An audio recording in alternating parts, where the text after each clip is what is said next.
Louise was widowed and orphaned by the age of just 18 and then widowed again at the age of 32.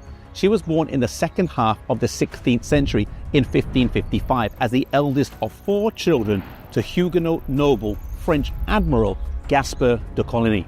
Her mother was Protestant as well, and both parents did everything they could to ensure their children were rooted and grounded in the Bible and hoped that they would not only defend but also advance the Protestant faith in France.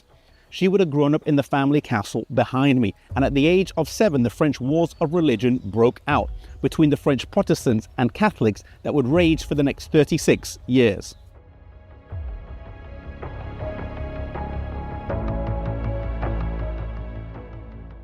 When Louise was 17, she married Charles de Coligny, a young Huguenot noble who worked as an emissary for her father.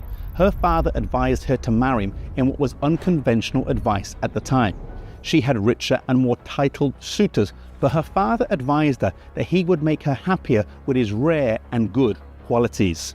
Marriages in those days were often between families to expand their holding or to advance the social and political standing of a family.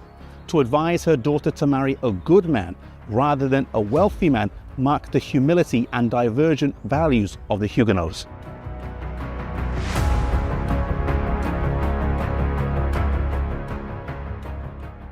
They were married in 1571 in a double wedding ceremony with Louise's father, who was getting remarried, having been widowed a few years back.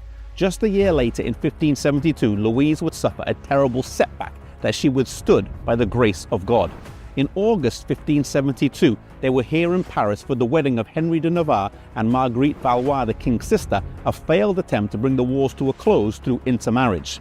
Just 2 days later, her father was leaving the Palace of the Louvre here when an unidentified assassin took a shot at him, but only grazed him, causing no real harm. Louise was shook, but de Coligny refused to leave Paris.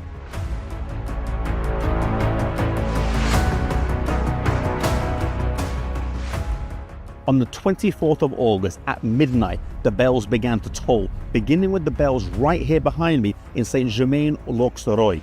The bells signified the Catholic faction to begin what would later become known as St. Bartholomew's massacre. Louise was staying with her husband nearby the Louvre, with her father staying next door.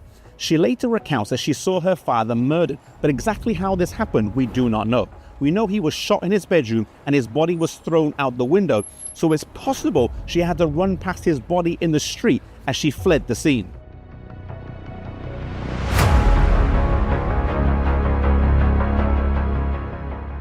She initially fled over the River Seine to a Huguenot garrison on the other side before making her way to the family chateau in Châtillon.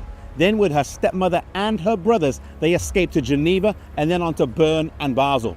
We don't know much about the next 10 years of her life, but she eventually met and married William of Orange in April of 1583. Sadly, she was only married to him just over a year because he was assassinated in July of 1584 with his wife right by his side. She then spent the remainder of her life looking after her stepchildren and the son she had with William of Orange. When the Edict of Nantes was passed in 1598, she returned here to France, but then returned back to the Netherlands in 1603. Interestingly, she was a proponent of Arminianism, which was a break with tradition, as most Huguenots were Calvinist in their belief.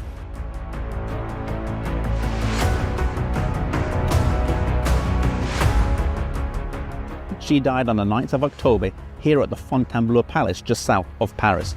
She lived a life of extreme sorrow and heartbreak, with those closest to her dying in the most gruesome circumstances. In spite of what life could throw her way, like Job, she remained faithful amidst trial and turmoil. May our worship of God not be dependent on His blessings to us, and when life gives us circumstances that we could not have imagined living through, may we still keep our eyes firmly on Jesus.